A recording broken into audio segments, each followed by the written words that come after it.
Hello, comment vous allez? J'espère que vous allez bien. Bienvenue à toutes les personnes qui viennent de s'abonner nouvellement sur cette chaîne.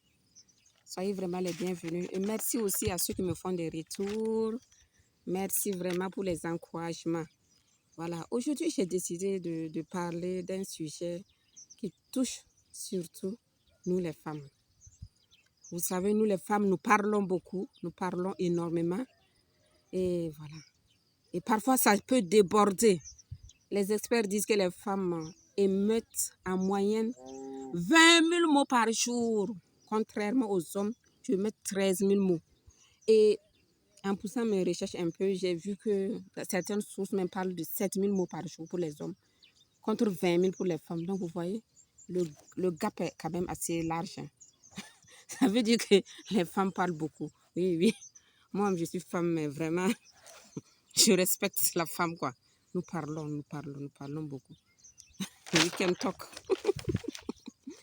Voilà.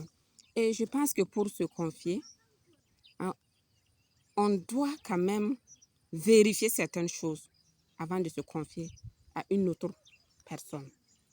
Par exemple, il faut s'assurer que la personne vers qui tu vas pour te confier là, que la personne t'aime vraiment, qu'elle te porte dans son cœur. Parce que c'est très important.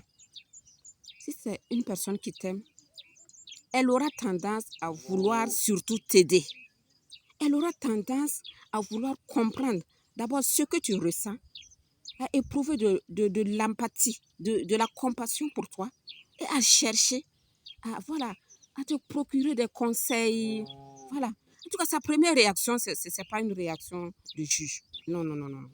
Donc, c'est très important de vérifier que c'est une personne vraiment qui te porte dans son cœur, qui t'apprécie vraiment tel que tu es. Voilà, qui t'accepte. Une personne qui t'accepte tel que tu es. Voilà. C'est très, très important. Parce que comme nous aimons, nous sommes des êtres qui aiment parler beaucoup et nous aimons parler de tout.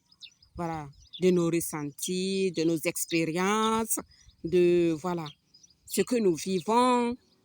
On parle de nos projets, on parle de beaucoup, beaucoup de choses. Et parfois, ça peut déborder et ça peut entraîner des problèmes après. Ça peut nous créer des problèmes. Et parfois même, on peut se rendre compte que même la plupart des problèmes qu'on a en tant que femme, c'est causé par notre bouche. Notre bouche nous crée énormément de problèmes. Donc, voilà pourquoi il faut faire très attention à ce qu'on dit. Être discrète sur certains sujets et bien, bien, bien choisir ses confidentes. Être très, très sélective dans le choix de ses confidentes. Bien choisir, c'est important. Voilà pourquoi je dis vérifiez d'abord. Parce que quelqu'un qui vous aime. Quand quelqu'un t'aime, là, tu sais. J'ai une amie d'enfance, là, quand elle venait à la maison, une fois, elle m'a dit, ta grande soeur, là, elle m'aime beaucoup, elle m'aime beaucoup. Je dis, mais comment tu sais? Elle dit, mais je sens, je sais pas, mais je sens. Donc, quand quelqu'un t'aime, là, tu sens, c'est pas les paroles. C'est pas quelqu'un qui dit, ma soeur, je t'aime. Et dans ses actes, tu vois que c'est pas empreint d'amour. Dans sa manière de te parler, son langage gestuel. Parfois même, je sais pas moi, quand tu regardes même son... Quand vous êtes 3, 4, 5 personnes en train de parler, là, quand toi tu parles comme ça, tu sens que la personne te saute pratiquement à la gorge. La personne t'agresse verbalement. Parfois en mode indirect. En tout cas, vous sentez cette agressivité-là de la part de la personne-là. Vous sentez je ne sais pas comment dire ça. Tu sens. C'est des choses qui se sentent. Cette sorte de colère sourde qui se dégage. Cette sorte d'énergie négative qui se dégage de la personne envers ta personne. Quand tu prends la parole. Voilà, la personne est toujours en mode défensif. On dirait que tu l'as attaqué. On dirait quelque chose en toi qui l'irrite. Tu ne sais pas quoi. Oui. Donc, quand quelqu'un t'aime, tu sens. Quand quelqu'un ne t'aime pas aussi, la personne a beau te chanter ça. Par ses actes, par sa manière de te traiter, de te parler, tu vas le sentir. Tu vas le sentir. Donc, et quand tu vas sentir ça, il ne faut pas négliger. Il ne faut pas commettre l'erreur que moi j'ai eu à commettre. Parce que moi, avant, j'étais du genre tout le temps en train de trouver des excuses aux gens. J'ai dit non, peut-être c'est moi qui interprète mal. Ah, peut-être je me fais des films. Ah non, c'est pas ça. Puis je tourne la page. Mais quand la même personne, une fois, 2 fois, 3 fois, revient avec la même manière de faire, à répétition, il y a de quoi quand même croire un peu à ce que le message que tes sens t'envoient, quoi.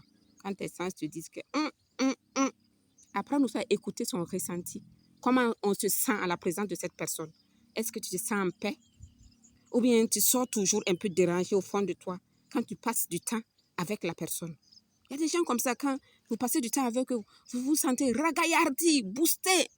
Il y a des gens aussi, vous passez du temps avec eux, vous vous sentez, je ne sais pas moi, vous perdez votre paix intérieure, vous sentez cette petite chose qui vous titille à l'intérieur là.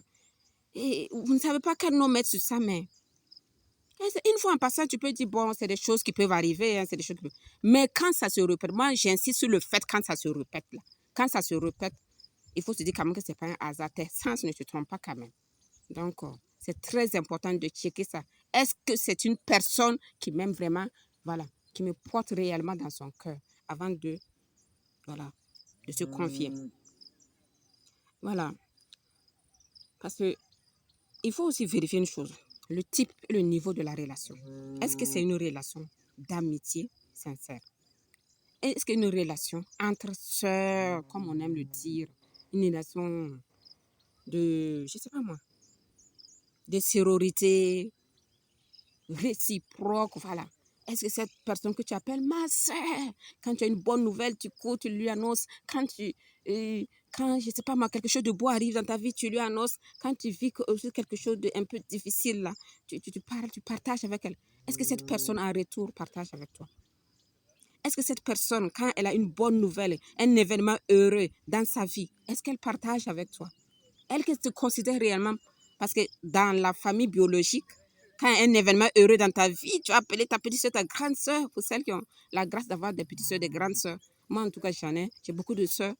Tu les appelles, tu les informes, parce que voilà, c'est ta soeur. Voilà, est-ce que cette personne que tu considères comme ta soeur, là, elle t'a prise comme ça? Tu l'as prise comme ça entre les mains, là. Est-ce qu'elle aussi t'a prise comme ça, ou bien elle t'a pris avec un doigt? Il faut checker ça.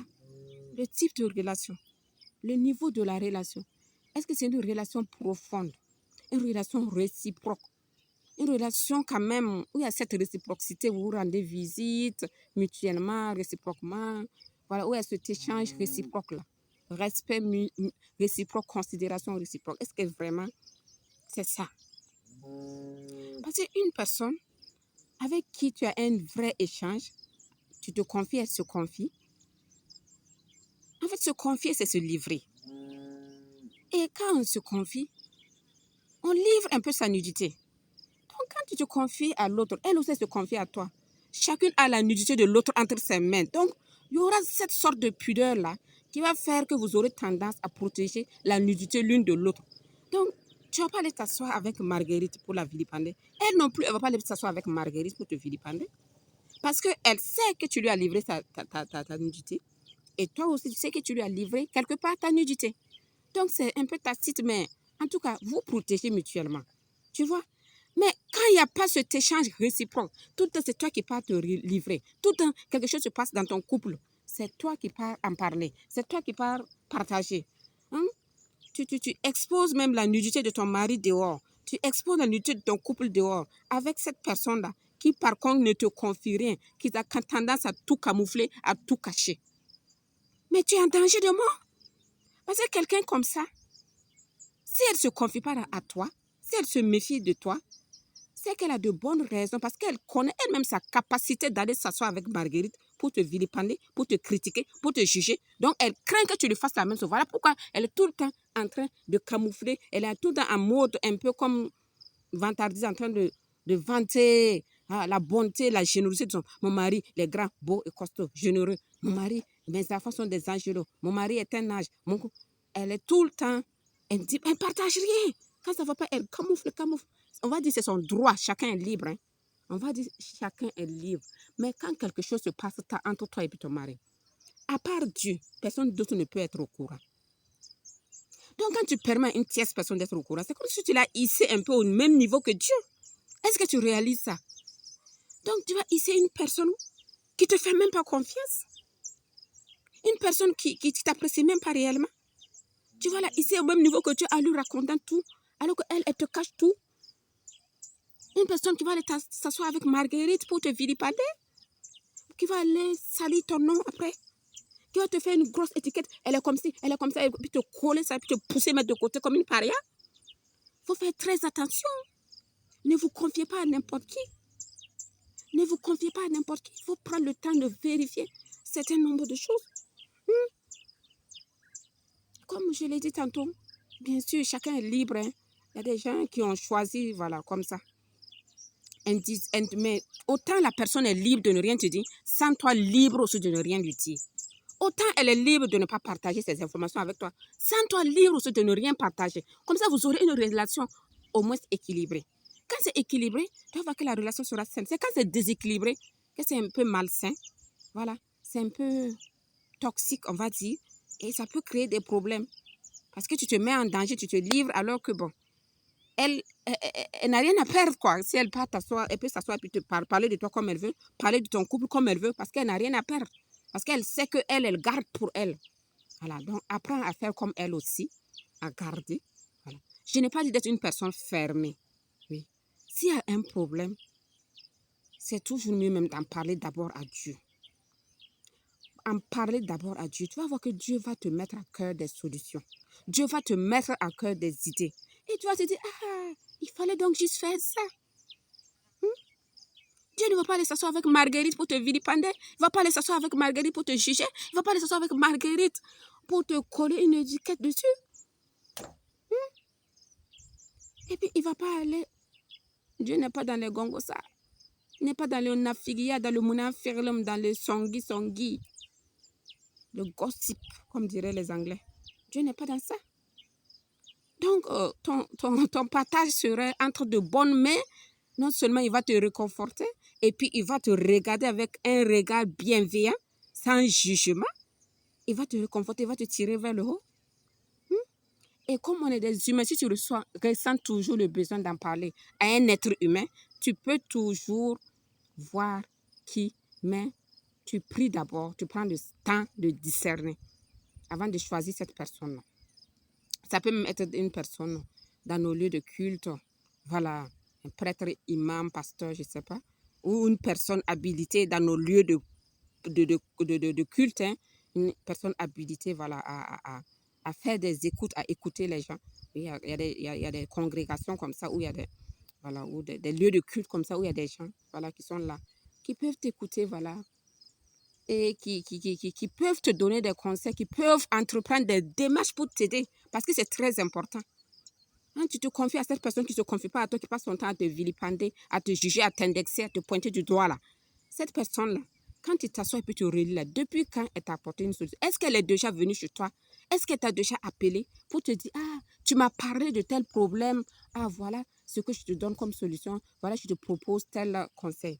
Non, ce n'est pas sa préoccupation. Sa préoccupation numéro 1, c'est de te juger. Donc, il faut arrêter. Il faut être très sélectif, très sélectif, ultra sélectif en matière de confidence. Et je le répète, je n'ai pas dit d'être des personnes fermées. Voilà. Il ne faut pas être des personnes fermées. C'est important de savoir ouvrir son cœur, de parler, mais il faut être très sélectif aussi. Il faut bien discerner et choisir avec sagesse ses confidentes. Et ces personnes-là aussi qui ont tendance à vilipender, il ne faut pas leur en vouloir. Parce que ce n'est pas de leur faute. Oui, parce que ce n'est pas de leur faute. C'est toi qui allais te livrer et ils ne t'ont pas demandé. Personne ne t'a forcé à te confier. Personne ne t'a forcé à parler de ton problème avec ton fiancé, avec elle, ou avec ton problème avec ton mari, avec elle. Personne ne t'a forcé. C'est toi qui allais te livrer. Hein? Si tu as constaté que c'est quelqu'un qui ne se livre pas à toi et puis tu continues, ah ben, tu n'auras que tes yeux pour pleurer plus tard. Tu n'auras que tes yeux pour pleurer. Donc, se confier d'abord à Dieu. Et Dieu, lui, il saura comment te conduire. Moi, j'avoue qu'avant, j'étais déjà naïve. Je me confiais facilement aux gens.